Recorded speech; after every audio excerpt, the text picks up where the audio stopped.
It's the Daredevil Takeover show! I just found a Daredevil 1 in the wild, and it took me 3 months to work out a deal. Stay tuned to find out why. We're also going to be talking about the rocky start of Daredevil and why Stan Lee almost didn't want to publish the book. So for this special episode, we will be doing the episode as Matt Murdock lives in darkness. Are we going to be doing the darkness the whole time? Yeah, I think it's a little weird with the black screen for our YouTube friends, eh? I don't think they'd like that. All right. Please put them on. Join us and let's head to Hell's Kitchen together. Here in the CheddarVerse.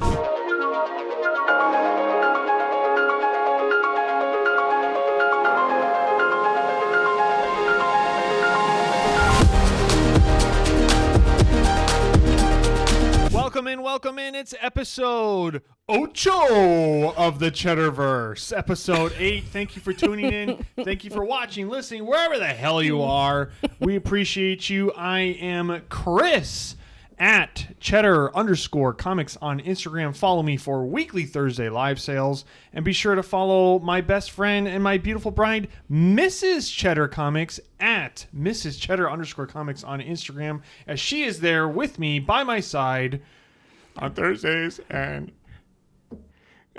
all of my life. And Okay. here she is. Hey, everybody. We want to thank you guys so much for being here. We have a special all Daredevil episode because we got this beautiful Daredevil 1 in, and we thought, hey, this is the perfect time to talk all about Daredevil. So if you like Daredevil, if you want to know more, if you're maybe a casual fan, maybe you don't even like him, you're going to like this one because there's a lot of great comic history later, and the Tales from the Sales is also fun too. And we're going to talk to Mrs. Cheddar right now about Daredevil. Oh. So we were talking earlier about, this is our chit chat section for Daredevil. You I don't know shit. don't know anything. No. Yeah, it's the only thing that I was ever introduced to was Ben Affleck. That's literally what I have in my. I knew it. I put it in my notes here. Ask her if it was the Ben Affleck movie she's seen. And it was. That's so funny. God, what was that song? The Evanescence. Great song. soundtrack. It did. And that's the only reason why I knew about the movie was because I liked Evanescence. Yeah, well, of course you did. Yeah. I was like, what's this movie? And you went and saw it at the theater? Yes, I did. Do you remember what you thought at the time? And like whatever, I think it's 2003. I gotta look. I remember thinking that Bullseye was really weird. Colin Farrell's Bullseye. Yeah. Yeah. He was a bit much for me. Sure. And then I didn't really like the movie, to be honest. Yeah, even back then.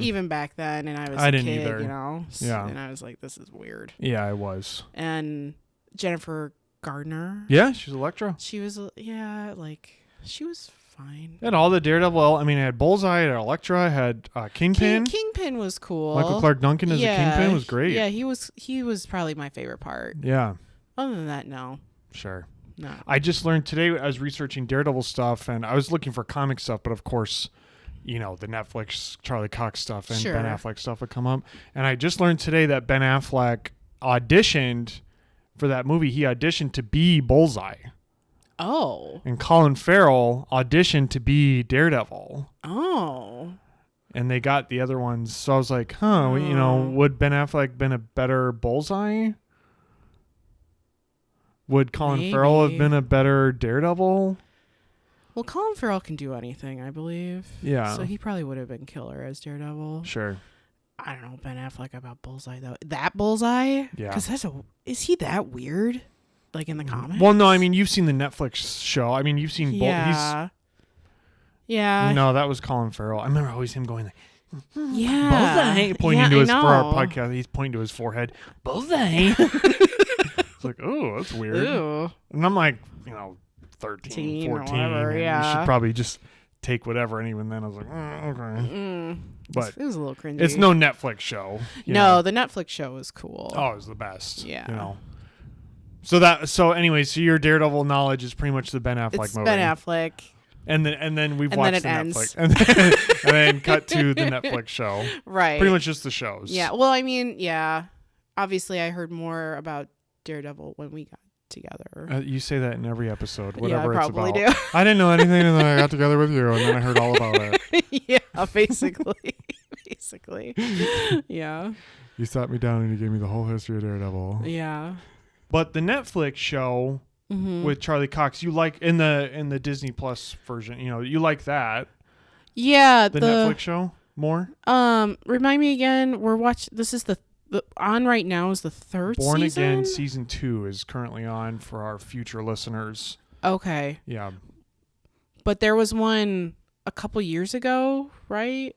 It was 2 years ago, or last year was the Disney Plus Born Again. Okay. And then back in 2015 was the Netflix. That one I really like. Yes. That's the one I think like. everybody does. I like that one. Yeah. I don't honestly care for this one. The Born Again, the No. Disney version? Not really. And I like Charlie Cox. I think he's great. But I think he's great. I just think the story's not very interesting. Valid. And there's only been 3 Matt Murdock actors, too.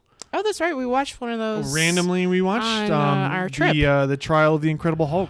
Yeah, and he was really from good. the 70s. Rex Smith was the first Matt Murdock. He was really good. I was impressed by him. Yeah. I was like, oh. For some reason, our kid wanted to watch the Incredible Hulk on Tubi in the hotel. Yeah, she liked it when he turned into Because she Hulk. likes the Hulk. Yeah. And she picked. I was like, "Really? You want to watch the Lou Ferrigno?" And I had never seen it. And then I was like, "We're watching it. I'm geeking out in the room with you." Yeah. I'm like, "Oh my god, Daredevil's in this." Whoa! Did you see Stan Lee in the courtroom? Lou Ferrigno turns into the Hulk and throws a bench at the jurors. Yeah. Yeah, it's great. Well, we'll see how Born Again turns out. We've only seen the first episode, and I think they release a couple more tomorrow and stuff. So Okay. This is Tales from the Sales. You're looking at a Daredevil #1 Tales from the Sales today. This deal took me 3 months to complete. Why and how? Let's get into it. So we got the Daredevil #1 here, Mrs. Cheddar. Ooh. Big Silver Age key. Great colors. Yeah, nice colors on it, huh? Really beautiful. So interesting story on this one. Let me put it down. Gently. Careful. You get the comic book guy voice. Get your mitts off it, boy. This is Daredevil #1. So Tales from the Sales. This was the only comic I bought from this woman. It was a single comic buy. It was a Facebook. I advertise on Facebook that I buy for comics in my local area. So she had reached out in January and through the Facebook Messenger, and she's like, I have a comic. Are you interested in checking it out? I was like, sure. Do you have a picture? Sure. And boop, in comes a picture, and it's Daredevil #1. I'm like, huh.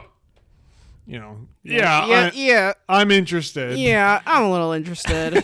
Yeah.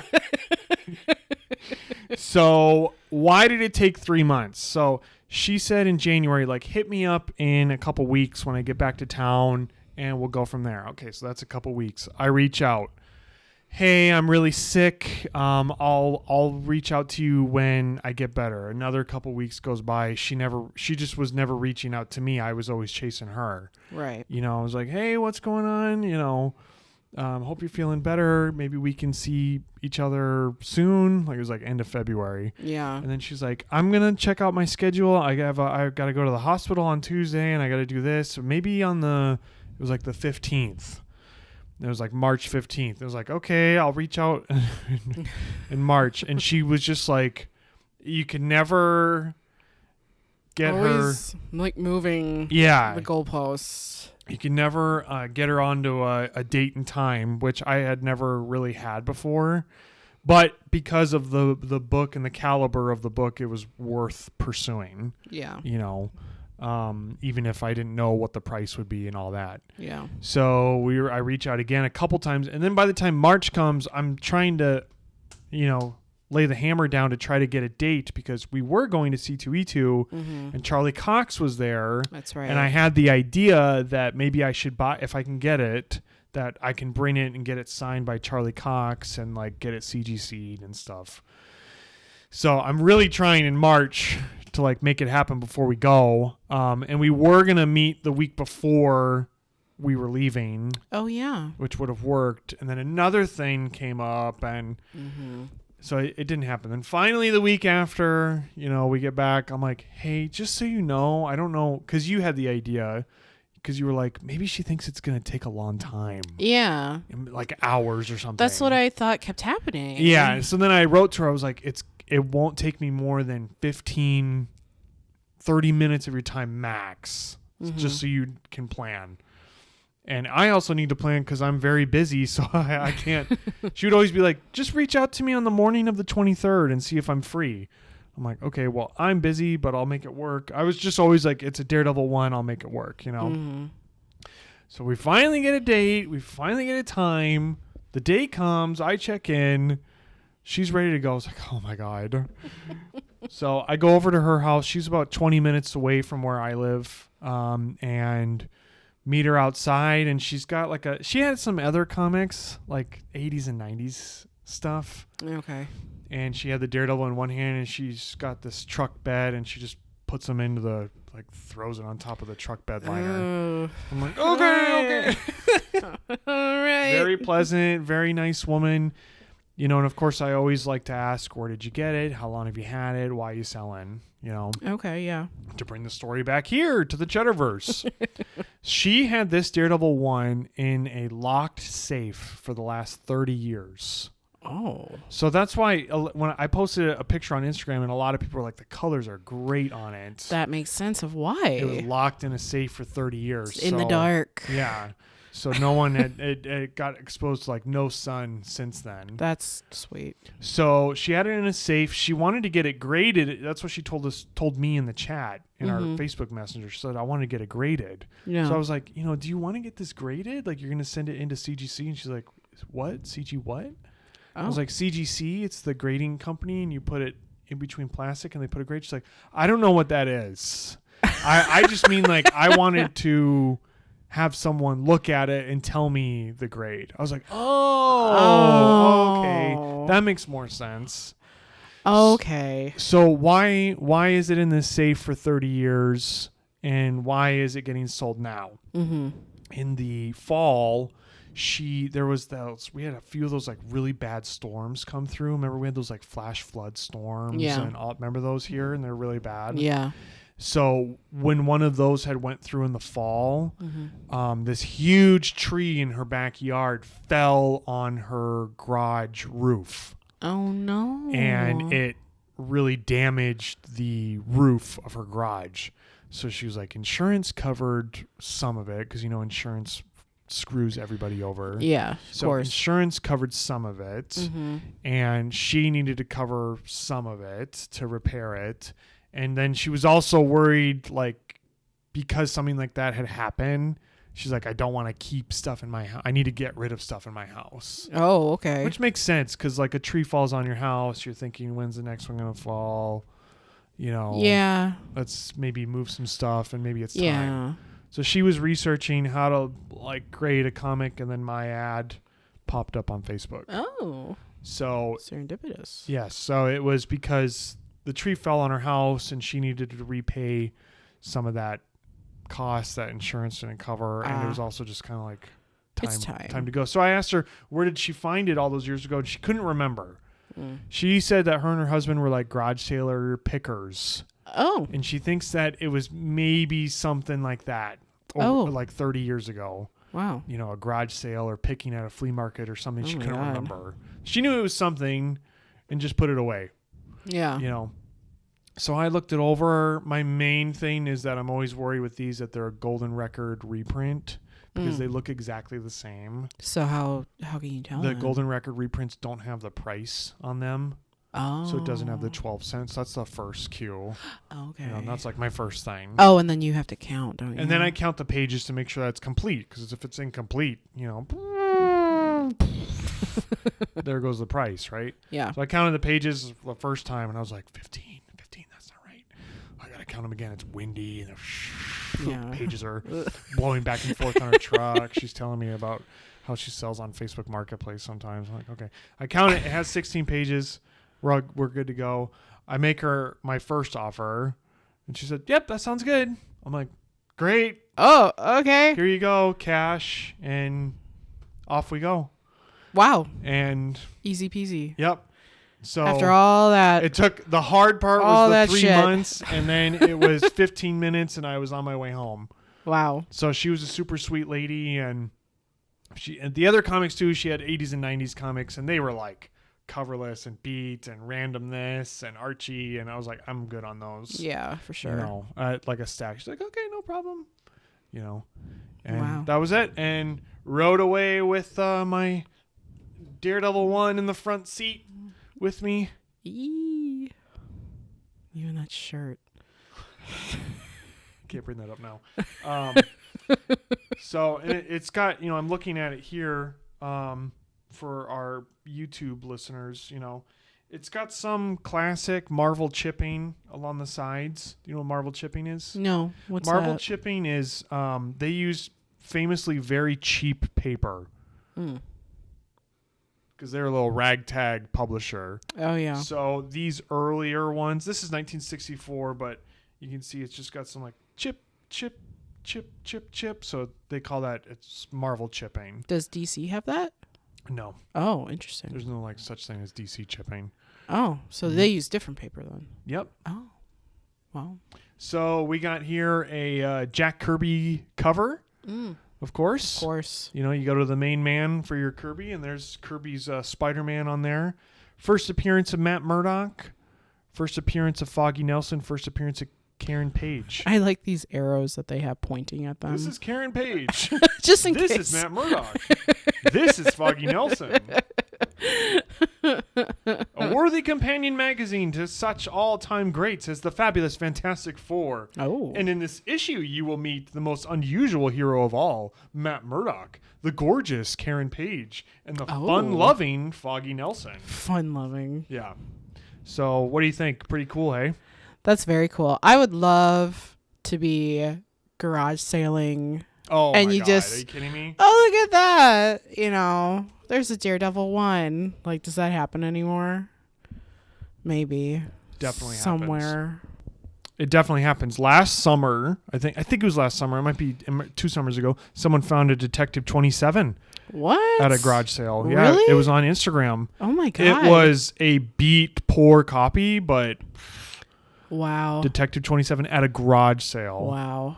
So that's still out there. Okay. Yeah. All right. It's still possible. All right. Cool. Yeah. Yeah. All right. How many garage sales do you have to go to, To find you know, that. before, you know, because, Yeah. you know, people will see me post this like Daredevil 1, great win, A+, big win, right? Very cool. And we're selling it too. This is going up for sale in this week's Thursday. If you're listening to this, it's already been sold. Yeah. Or not if it didn't sell, but this is going up in the Thursday live sale on Instagram. Be sure to follow me at Cheddar_Comics for weekly Thursday live sales. This is a big win for Cheddar Comics, but you don't see the 99 things I passed or the deal that didn't work or the drive or the conversations about this or that or The 3 months it took to get. yeah, and the persistence and the Yeah. patience to not give up Because on it always felt like it's going to happen. But yeah, the message was just being persistent and patient. And luckily it paid off. Absolutely. And she was happy to say goodbye and, you know, repair the rest of her roof or whatever. Yeah, absolutely. So made her day. Yeah, I mean, she was super happy. I'm sure. You know. Yeah, absolutely. Yeah. And I told her, I was like, well, I'm glad you found me because, I mean, I'm not the end collector, but, you know, I buy to resell, so I have to leave room for a profit. But for a book like this, I'm paying you a lot more than I would like on your other pile here, Yeah. which was like beat up coverless. And it'll go to someone who really wants it. Well, hopefully, yeah, it'll be going up in Thursday's sale. If you're listening to this, that was last week. Yeah. So we'll see how it goes. I'm very excited. I've been keeping it right now. I have it on a plastic stand like this in our wide shot here. And I've been having it like this at my desk, Oh, yeah, that's right. just like hanging out with it. Why is the Daredevil out like that? Like, 'cause I want to look at it. I want to hang out with it. I only get a week. Oh, maybe this week, if it sells. I thought you were like doing something. It's like it's just on display in our home office. I just like looking at it, Yeah, no, I get it. But yeah, it's great. I'm super. I mean, anytime you get a huge mega Silver Age Marvel key, I mean, come on. Mm-hmm. Enough said. What does that mean? Everybody keeps saying that. That's like what Stan Lee would. That's one of his other catchphrase. Oh, there's more than Excelsior. You don't know that's why I always say that? No. No. That's literally why I'm always saying Oh. it. That was just something you said. No. And I was like, oh, okay. Yeah. Enough said. Oh, okay. No. Stan always said that. Oh, I didn't know that. I Yeah. thought he just said Excelsior. Well, look at that. You learned something today. Does he have others, or is that it? I think those were the ones. Enough said. Like NUFF Okay. is what he would and that was Daredevil's great moments, and then he would say like on a big enough said, like we don't need to say anymore. Oh, That's so funny. You thought I was saying that on my own. I thought that's just your something you said. I might have seen somebody else actually write it out in one of your comments. Yeah. Enough said. Like, oh, he said it too. Oh, he's copying Chris. Oh. Whatever. Scroll. Yeah. Oh, I'm so glad we No, I cleared that up for you. Yeah, thank you. This is a moment in comic history. Daredevil's rocky start and why Stan Lee almost didn't publish him. After the success of the Fantastic Four, Stan Lee was always hunting for the next big superhero, and he teamed up with Bill Everett, the creator of the Submariner, Namor, and together they had a different idea: a superhero with a disability, a blind hero who could use his other senses to fight crime. And that idea wasn't random. Bill Everett's own daughter was legally blind, and he saw firsthand how her other senses adapted, and that became the foundation of Daredevil's powers. Stan Lee also brought in Jack Kirby, and him and Bill Everett co-designed Daredevil's original yellow costume, modeled after acrobats. Oh, okay. This is all starting to make sense now. Mm-hmm, right? But here's the thing. Huh? Stan Lee wasn't sure the character should even exist. He was genuinely worried that creating a blind superhero who could do things that real blind people could not would be offensive. And he actually told Marvel executives, if there's backlash, we will stop the character immediately. Oh, nice. Thankfully, that never happened. Yeah. And here's a wild one for you. You may not know. Daredevil may have helped create the Avengers, as Daredevil 1 was running months behind schedule, 6 months behind schedule. Yikes. Marvel was panicking and needed something to fill the gap on the newsstands. Stan suggested taking existing heroes and throwing them together into one book. So there was no need for long backstories, and you already knew who the existing characters were, and that became Avengers #1. Holy shit.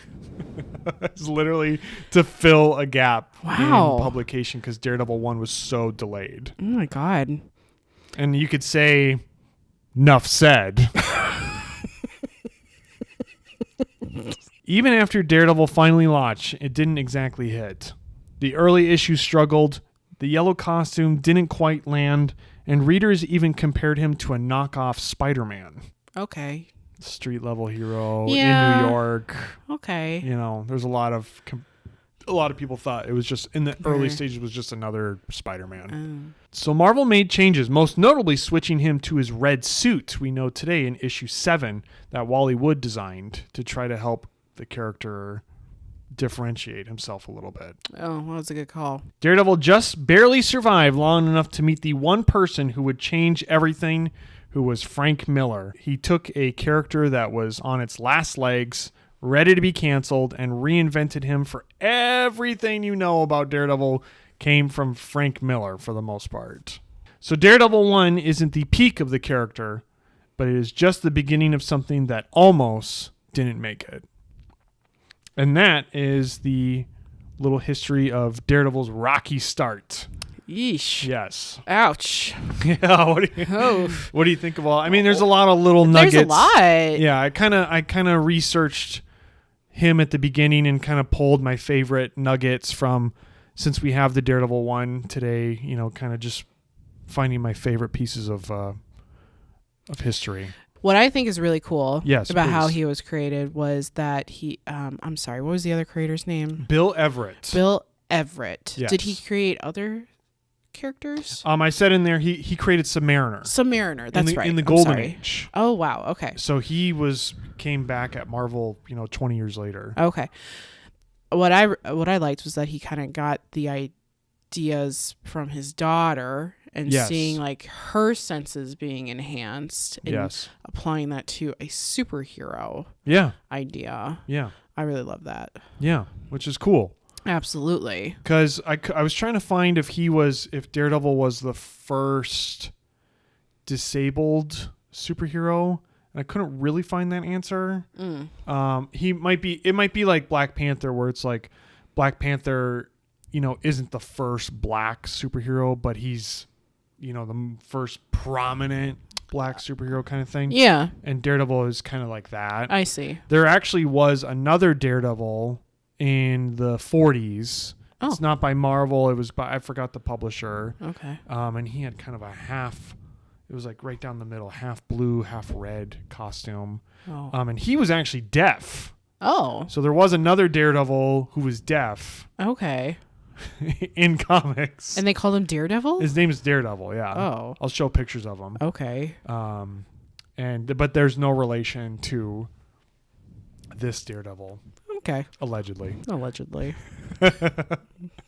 Okay. But yeah, I just found so many parts interesting to it that, yeah, to your point, that Bill Everett's daughter was blind, and he took kind of her heightened senses of other things, made her special. Yeah, and applied that to superhero status. Yeah. I think that's really cool. Yeah, and in Daredevil, I think it was Wally Wood who took over like at issue 6 or 7, and Wally Wood like really like heightened the like sonar ultrasound, like he like really heightened it a lot. Okay. So I think in those first early ones, he's probably a little bit more grounded. Yeah. And then Wally Wood is the one who like really heightened his senses into like super levels. Yeah, sure. So I love that, and I love that Stan was hypersensitive. Yes, very. He did not. He was like, if anyone is offended, we're done. This book is canceled. I don't want to be a part of it. To a credit to Stan. Absolutely. Which I thought was really cool. There was sensitivity to it, which I like. Absolutely. Yep. And then the thing that I had never heard my whole life, never knew that factoid at all, that Daredevil is the reason for the Avengers. That's the really crazy. That it was so, and it's weird too that it was taking so long. It was taking 6 months. Like, why? To finish that? I had that question too, and I was like, why? And I couldn't really find the answer, but I don't know. But maybe they're trying to be careful. Maybe they're being careful. Didn't Maybe wanna Bill Everett was offend a little slow. I don't know. Yeah, sure. But it took 6 months for that issue to get made. This issue. This Daredevil number 1. Wow. Okay. So they were freaking out because it's got a publication date and they've sold them and whatever, and just to kind of fill that hole. So that's why, because this was taking so long because of the backstory and stuff. I think that's why Stan was like, just put a bunch of people together we already know in a team. Because they've already done it. Such a smart idea. They've already done it for the Justice League, so it's already a thing. You know, and like, well, we don't have that. Just throw them together and put them out there. We already know who these guys are. Oh, that's just the Avengers. Right. No big deal. Yeah, no big deal. Oh, it's just Avengers number 1. So because Daredevil was delayed, the Avengers came out. 100%. That's really cool. So would you have had Avengers without Daredevil? Can't really say that you would. It's true. It was fixing a problem that they had in publishing. Yeah, and smart. As I've said before, when you read the history of these guys, this is a publishing company. Yep. This isn't an IP thing. Like, we need books on the stands. Yeah. So that's why he was so freaked. He's like, we're fucked. So I thought that was really cool. I mean, there was a lot of factoids that I couldn't fit in. to that section, I think them changing the costume was a good idea, by the way. Just really just not really hitting those first couple of issues. And I know acrobats were known for being in yellow, by the way. Yeah, sure. When I read that, I was like, oh, okay, that's what you're going for with the yellow costume. I had no idea. I never would think that. No, I mean, you can see it though. Yeah, I could see it a little bit. Yeah. But all the red makes sense. The Daredevil I don't know if thing. it's in this issue or later or when exactly the mythology comes out, but the yellow is from his dad's boxing robe. So he took his the character in the story. Matt Murdock took his boxing robe and made the Daredevil costume. Okay, well that's in honor of his nice. His late father. That's very sweet. Yeah. So that's where he gets those colors from. I see. Yeah. Okay. I still think it was a good change though. Sure, I agree. Definitely. So then, okay. So how many years is he out? How many? It was 158. Frank Miller comes in 158. Okay. So from what I read was that he was just I don't know if it was always struggling, but he's not a top tier seller. And I think by the time it reminded me kind of Claremont and the X-Men, I don't know if he was going to get canceled, but it was pretty much let's just give this title to anybody. And Frank Miller was a nobody. So let him have it, and no one's going to pay attention. Right. And then Frank Miller, everything you know about him, the Catholic guilt, the, Elektra and all that stuff come from, everything you know about modern day Daredevil comes from Frank Miller. And what's cool, what I learned today too, is that what Frank Miller did with Daredevil, taking him in this kind of plain, bland way, and then you go through Frank Miller, and then it comes out this darker, more serious tone. He took the exact same formula he had with Daredevil, and he took it to Batman. I was gonna say it sounds just like Batman. He did the exact same fucking thing. Wow. To a T, the same science. Oh my god. That's so cool. So he did. Batman was in the gutter and low sales and unserious post Adam West, and there was the Neil Adams run with Ra's al Ghul and stuff, but it didn't really stick. Yeah. And then you have Dark Knight Returns, and Frank Miller does, and then that's the Batman from then on. Wow. So he did that twice. I guess you could say, enough said. So that's the Daredevil thing. I wanted to kind of ask you too here, since it's kind of more comic history. I was trying to think, is Daredevil top? I'm going to ask you top 10 Marvel Silver Age creations. Would you put him in the top 10? I think so. And you can go I want you. I want Mrs. Cheddar to list the top 10 Marvel Silver Age creations. I want to see how good she does. Oh no! So go ahead. Oh man. Captain America. Well, he was right after that.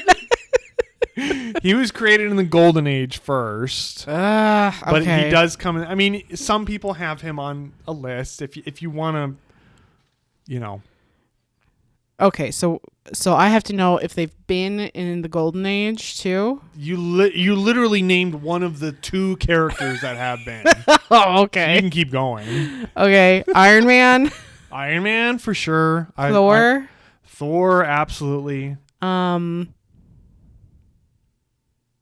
Spider-Man. Spider-Man, of course. Yep, you got 3 there. Hulk. Hulk for sure. 4. I'm trying to think of any women ones. Why? Yeah, I know. I was that's dumb. Don't do that. Submariner. Submariner's Golden Age. Oh, for fuck's sake. Some people put that Avengers 4 and that FF 5 or 6. I forget which one he is. Avengers 4 and FF4 are a Golden Age hero coming in Silver Age, but I don't really count those. Okay. A Marvel Silver Age creation. Okay. So yeah, FF. Yeah, that's 5. Okay. You're up to 5. Okay. X-Men. X-Men 6. Yeah, for sure. For sure. Is Punisher Silver Age? No, it's Bronze Age. Oh, okay. That's pretty good. You got up to 6. Pretty easy. Yeah. So, end of list. End of list. So you got to 6. Yeah, okay. So 6. So that's like 6, right? Yeah. Other ones you could have said Avengers. Oh, You know, okay. you could have said some people had, and I looked up. I was like, what do people think? Mm-hmm. Because I was like, would Daredevil be in top 10? Yeah. I think if you can only get to 6, you know, you'd probably put him up there. Yeah. He's been in print since the 60s. Yeah. Right? Oh, did I have to say him? No, you don't have to. But yeah, I mean, he's in there. Okay. And then I think after that, it gets kind of those 6 are The big ones. Iron Man, Hulk, Spider-Man, X-Men, Fantastic Four are like easy top 5. Thor, Yeah. you know, top 6. Yeah. Move them around how you want. Yeah. Some people said Doctor Strange. Oh, yeah. Doctor Strange, duh. Silver Age creation. Ant-Man for some people. Oh, okay. Silver Surfer, Yeah, sure. you know, and then Daredevil. And then from there, it kind of gets, To like, what do you like? yeah, Kind you of know. thing. Sure. So there you go. Mrs. Cheddar did. She named 6. I forgot about Doctor Strange. Uh-oh. You love Doctor Strange. And I love Doctor Strange. Uh-oh. Whoopsies. One honorable mention with Daredevil history, because I know that you're going to like hearing this. Okay, so it's not quite Daredevil 1, but it is related to him, and we're in comic history, and I know that you'll like it, okay? Okay. Daredevil and the Ninja Turtles are very intertwined. How so? So in Ninja Turtles #1, when you open the first page, there's a little Ninja Turtle, and it says, dedicated to Frank Miller and Jack Kirby, because Eastman and Lard were huge Frank Miller Daredevil fans. Oh. And they actually, in, you know, the Turtles, you know, Turtles myth, they are affected by the ooze that falls off that truck. Yep. That is in their world, that is the same truck and the same ooze that hit Matt Murdock as a kid. Oh my God. So Matt Murdock and the Turtles in their world are all getting hit by the same ooze in the same truck. That's so cool. Yeah, so that's how much they loved Daredevil, and Oh, I love that. so This is truck. yeah, Very irresponsible. yeah. Shit. So would you have the Ninja Turtles without Daredevil? Interesting. Yeah. Don't know. Wow. History would be very different. That's really cool. And you know, the Ninja Turtles are the greatest independent creation in comic history, That I did know. without a doubt. Yeah, absolutely. So that's our little honorable mention there. Very cool. Well, that's it for our Daredevil Takeover episode. What did you think of that one? You went in knowing nothing except for the Ben Affleck movie, and you came out Knowing a lot more. a lot more. Yes. Wow. Wow. More respect, definitely. But for Daredevil. for Daredevil, mostly because though I like hearing about how he was created Yeah, and I agree. the respect that went into it, like with them being sensitive to the idea. With Stan being sensitive to Stan. the blind community. Yeah, Yeah. that's very cool. For sure. Well, hopefully you enjoyed this Daredevil Takeover episode here. We're celebrating with our Daredevil #1 buy. We learned everything there is to know about the creation of Daredevil 1. We do hope you enjoy. We want to just say thank you to everyone that has been with us for the whole episode here, but everyone that's been tuning in for every episode so far. We can't believe we're at episode 8. Yeah. Hey? Oh my gosh. Nerves are way down. We got some edges smoothed out. We're always looking to improve and everything. Absolutely. So if you are one of the few commenting or messaging us, you are our savior. You're the reason we're here, because we need to know what you think and if you like it. And you know, right now we have people tuning in on Mondays. Yeah, weekly. You know, the last couple ones, like every Monday, there's a small group of people waiting there to listen. So we appreciate you so much. Be sure that you are commenting, liking, subscribing, following wherever you're listening or watching this. Let us know what you think. It means the absolute world to us this early on. We are in the primordial pool still. I mean, it is episode 8, but this is the very, very beginning. It is. You know, I know most podcasts don't make it to episode, I think, like 5. Oh, shit. Or 10. I think once we make it past 10, we're past 90% of podcasts. Oh, my God. We're going to do it. Yeah, so we want to just thank you guys for being there with us this early on. We hope you enjoyed this special episode. Be sure to follow me, Chris at Cheddar Comics, for weekly Thursday live sales on Instagram and all the other cool shit I'm posting all day, every day at Cheddar_Comics. And be sure to follow Mrs. Cheddar at Mrs. Cheddar_Comics. And check out CheddarComics.com. Be one of the rare people to buy a t-shirt. They're really cool. $30 shipped gets you a t-shirt free shipping on there. So we thank you. We love you. We appreciate you. Tune in next week for episode 9. Same Cheddar time, same Cheddar channel. Thanks, guys. This has been a Cheddar Comics podcast. Tune in next week for issue number 9.